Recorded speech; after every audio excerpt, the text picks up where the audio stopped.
Ojo, ojo con lo que viene. Ah, muy Mirá el piquete. bien. Muchas gracias, Ojo el Coco. que dibujó Laurita. para Ojo, apuntar, que ojito, bueno. ojazo, decíamos. Muy bien, Coco, porque vamos a hablar de migraña ocular. ¿Sabés lo que es la migraña ocular? ¿Te pasó alguna vez? ¿Nunca escuchaste hablar? Bueno, vamos a desarrollar este tema con Carlos Gordillo. Él es médico oftalmólogo y ya está en contacto con nosotros. ¿Cómo estás, Carlos? Buenas, ¿qué tal? ¿Cómo andan? Hola, Carlos, buen día. Bien, muchas gracias por recibirnos. Pocas veces hemos escuchado hablar de migraña ocular, pero sí saben bien qué es esto quienes lo han padecido, ¿no?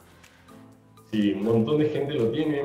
Según la Organización Mundial de la Salud, una de cada 7 o 10 personas puede llegar a manifestar algún tipo de migraña ocular. Generalmente la gente asocia el término migraña con dolor de cabeza, ¿no? Claro. Y una manera de manifestarse que es a través también de la visión. Por eso se ha denominado socialmente de esta manera. Ajá. ¿Y qué es lo que duele en este caso o cuál es la zona del ojo afectada? Bueno, en realidad, digamos, el causal de todo esto, la causa principal para que la gente entienda, es una vasodilatación.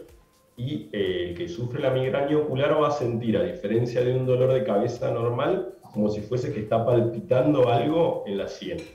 Generalmente esa es una manera en la que empieza a manifestarse la migraña ocular, y hay algo que se denomina, cuando se habla de este tipo de patologías, que es cuando viene con aura o sin aura. Cuando viene con aura es como que empieza a aparecer como un aviso. Cuando Sí. viene sin aura aparece el dolor bruscamente. Sí. Y esos avisos o esa aura migrañosa que se le llama es la que manifiesta mayormente algunos problemas oculares, como ser destellos en las luces, sensación de tener como unas viboritas o unas luces muy fuertes, visión borrosa. Bueno, y eso también puede ir asociado a otros síntomas como ser irritabilidad, dificultad para escuchar. Estas personas quieren estar a oscuras porque no toleran mucho la luz. Sí. Entonces, esas son maneras de manifestarse. La gente suele asustarse mucho cuando aparece porque un primer episodio, cuando uno todavía no sabe de qué se trata, primordialmente lo que aparecen son todas estas dificultades visuales. ¿Qué es el aura? O sea, para entender bien, Carlos, y seguirte respecto a lo que estás diciendo, ¿qué ve la persona? El aura es como un aviso, ¿no? Es como que el cuerpo te está diciendo que hay algo que no está bien. Por eso como que genera tanto susto. Empezás a sentir eso que les estaba contando, ¿no? Un aviso de que hay algo que no está bien. Ajá. Y la persona empieza como a tener estas dificultades visuales. Incluso hay un tipo de aura migrañoso que genera una ceguera transitoria. Se pone todo oscuro de golpe. Imagínate el susto que eso puede causar en una persona.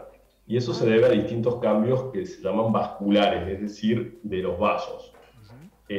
Una vez que desaparece el aura, aparece un dolor de cabeza muy intenso y las personas quedan absolutamente agotadas, como un estrés muy alto que sufren. Entonces, lo más importante de esto es poder prevenir, ¿no? Porque estas migrañas se previenen con un montón de acciones que evitan que uno no solo tenga ese mal momento de dolor, que a ninguno nos gusta tener dolor, sino evitar y saber cómo tratar este tipo de situaciones cuando aparecen de golpe. ¿Y cómo se previene, Carlos? Bueno, lo más importante es, una vez que tenemos un primer episodio, saber que eso se puede repetir, porque no es que aparece en cualquier persona, aparece, como les decía recién, en una de cada 7 o 10 que tienen alguna predisposición de su cuerpo, no es una enfermedad, sino predisposiciones. Entonces, hay alimentos que desencadenan la vasodilatación, como ser los lácteos, el chocolate, estaba viendo recién la receta. El chocolate puede generar también vasodilatación, el ají o el picante. Entonces, no es que las personas que padecen migraña no lo puedan consumir, sino que hay que hacerlo con precaución y tener en cuenta que la ansiedad, la falta de sueño, la falta de hábitos saludables suelen ser puntos de desencadenamiento de estas migrañas. Puede ser que se confunda, doctor, esto con por ahí que mi lente recetado ya debiera cambiarlo y entonces estoy forzando un poco la vista, como se dice habitualmente, no sé si está bien el término, pero puede decir que estas migrañas oculares se confundan por ahí con otro tipo de cosas. Sí, está muy bien lo que preguntás, porque de hecho cuando vienen a consultarnos, los pacientes vienen muy asustados y la mayoría piensa que es presión ocular, porque si vos pones, como todo el mundo tiene acceso hoy a la computadora, pones dolor de ojo, frente y nuca, eso te lleva a pensar en un glaucoma agudo, que es una presión muy brusca de la presión ocular, y eso también es una urgencia. Pero bueno, en este caso, generalmente la primera consulta, cuando el paciente llega, vos ya te vas dando cuenta que el paciente llega cansado, porque ya pasó toda la etapa de aura, ya pasó la parte, digamos, de dificultad visuales, y ahora está con un dolor de cabeza que está empezando a irse. Ese dolor de cabeza y esa migraña puede durar horas, minutos o días. Entonces, lo importante es identificar que no haya otra causa más grave, identificar cuál es el tipo de tratamiento ideal. Nunca es bueno medicarse o automedicarse, porque esto puede generar resistencia para futuros procesos.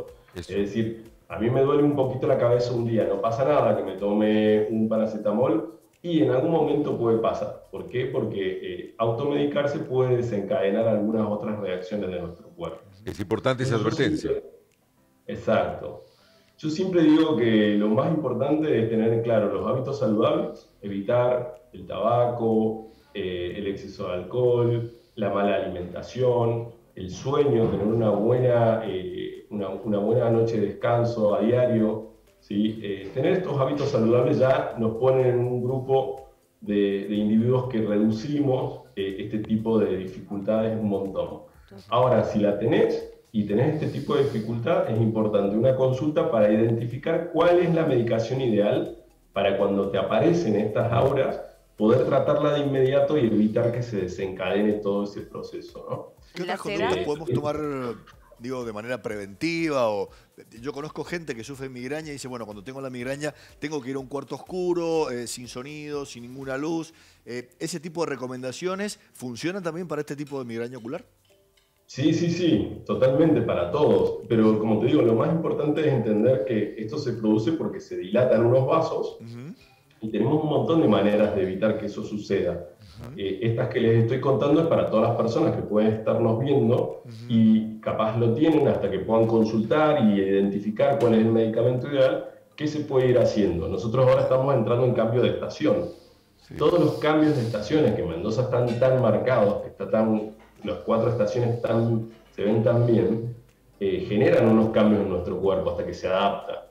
Y generalmente los cambios estacionales nos aparecen, que siempre hablamos en esta época, de alergias, de migrañas, o sea, todo lo que es como de presentarse de forma aguda tiene que ver con los cambios bruscos.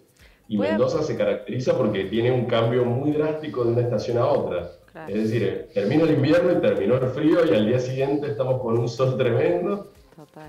Total. ¿Puede aparecer en cualquier momento de la vida, doctor, o hay alguna edad puntual? Sí, puede aparecer en cualquier momento, no hay una edad puntual, pero es muy variable eso, no hay una edad donde se identifique más frecuentemente. Carlos, ¿hay posibilidad que se lo confunda con presión ocular o es otra cosa, otro territorio? No, de hecho era lo que te contaba antes. Muchas personas googlean y ven glaucoma porque tiene como el mismo tipo de dolor que es así en esta parte, y eso sí asusta. Hay que hacer el diagnóstico diferencial, que es lo que nosotros tenemos que hacer en la consulta. Es decir, identificar cuál es la causa y descartar que no haya ninguna otra.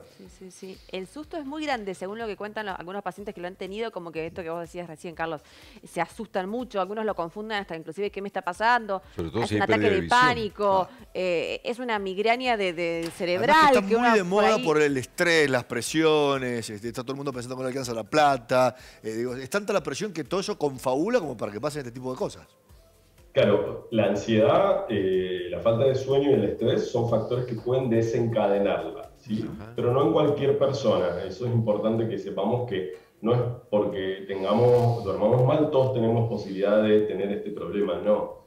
Tiene que haber una predisposición genética, vascular, porque hay una serie son cuestiones más químicas, que no vamos a entrar en eso porque vamos a generar más confusión, que hace que los vasos se dilaten y generen este malestar.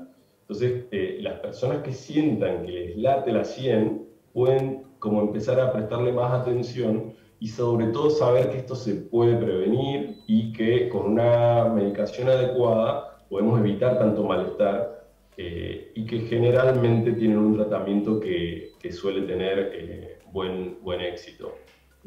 Eso, Carlos, quería repasar con vos cómo se trata para entenderlo. Entonces, ¿hay un tratamiento? ¿Hay medicación? Exacto.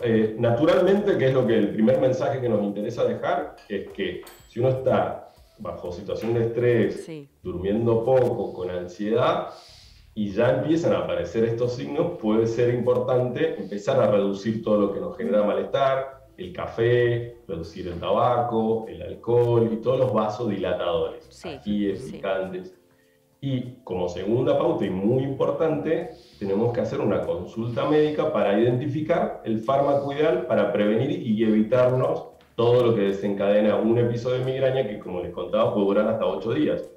Seguramente todos conocen a alguien que se ha tenido que encerrar a oscuras con anteojos dentro de casa porque no lo agarró a tiempo. Sí, Entonces, es muy importante ya, una vez identificado el problema, saber que tenemos algunos mecanismos y tratamientos farmacológicos para evitarlo. Ahora, Carlos, justamente en ese punto, me pesca una de estas migrañas oculares, no sé, en el medio de un fin de semana, no hay guardia oftalmológica, tengo que esperar al lunes a que me vea Carlos Gordillo.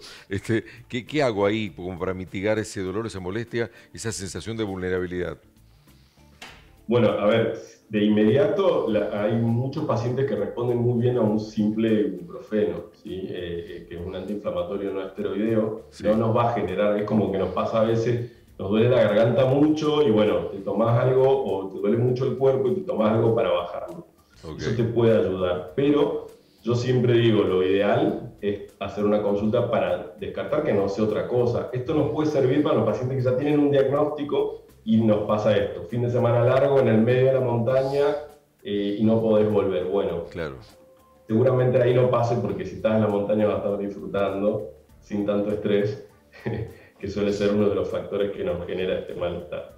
Bien, decías que una de cada siete personas lo tiene, lo padece, de cada 7 a 10 personas. Sí, está descrito, son estadísticas globales, ¿no?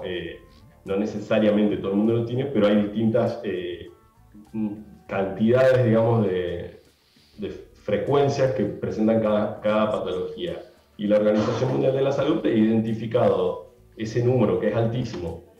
¿Sí? Imagínense si ustedes tienen ahí 40 personas alrededor, que probablemente 4 puedan haberlo tenido o haberlo padecido en algún momento. Sí. Y es muy importante hablar de estos temas, Carlos, porque, bueno, saber, tener información hace que cuando si algo de esto sucede, bueno, poder tratarlo con mayor tranquilidad y saber que estas cosas suceden, que van de la mano mayormente con el estrés, con la vida no saludable. Y entonces volvemos a muchas veces el mismo mensaje de cuidarnos, cuidar nuestra salud, nuestro cuerpo, nuestra cajita, que es lo más importante. Hay mucha gente que trabaja con dispositivos. Hoy está todo el mundo haciendo desarrollo web y demás. Y digo, hay gente que trabaja con los dispositivos y eso le da como muchas más probabilidades de tener este tipo de patologías, ¿no? Sí. No, eso no aumenta con el tipo de trabajo. Yo en eso sí soy como cada persona que trabaja independientemente de lo que sea puede vivir el estrés de una manera igual al que trabaja en la bolsa de comercio o a la persona que trabaja en su casa. En ese sentido, yo sí hago mucho hincapié que lo puede tener cualquiera y no necesariamente tenés que ser un profesional altamente cualificado para sufrir este tipo de estrés. Okay. Muchas veces un estrés en una familia puede ser un montón y desencadenar más problemas. Por eso es importante el espacio que ustedes dan para concientizar sobre estas cosas, porque le puede pasar a cualquiera, no necesariamente está vinculado a un trabajo o a un tipo de jornada laboral. Así que bueno, gracias también por el espacio. Gracias, doctor. Rodo hacía puntualmente mención al uso de pantallas. Claro. ¿Eso es indistinto? Sí, sí. Ok, perfecto. No hay una asociación directa. Perfecto. Doctor, muchísimas gracias, un saludo enorme y un placer siempre. Gracias, Carlos, como siempre. Bueno, gracias a ustedes.